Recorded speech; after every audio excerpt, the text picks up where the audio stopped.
বরিশালের বাকেরগঞ্জে পুলিশের উপস্থিতিতে গ্রেফতারকৃত আসামি লায়ন নিলয় পারভেজের উপর হামলা চালিয়েছে বিক্ষুব্ধ জনতা। শনিবার রাত 8:30টার দিকে বাকেরগঞ্জ থানার ভেতরে এ ঘটনা ঘটে। পুলিশ ও স্থানীয় সূত্র থেকে জানা যায়, সামাজিক যোগাযোগ মাধ্যম ফেসবুকে সংসদ সদস্য আবু হোসেন খানকে নিয়ে কটূক্তিমূলক ছবি ও ভিডিও পোস্টের অভিযোগে নিলয় পারভেজের বিরুদ্ধে সাইবার নিরাপত্তা আইনে মামলা করা হয়।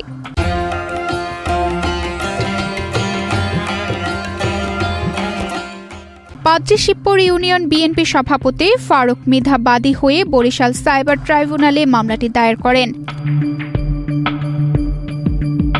ওই মামলায় শনিবার দুপুরে ঢাকার ভাটারা এলাকা থেকে নিলয় পারভেজকে গ্রেফতার করে বাকেরগঞ্জ থানা পুলিশ। পরে রাতে তাকে থানায় আনার সময় যুবদল ও ছাত্রদলের কিছু নেতাকর্মী সহ বিক্ষুব্ধ জনতা তার উপর হামলা চালায় এবং ডিম নিক্ষেপ করে।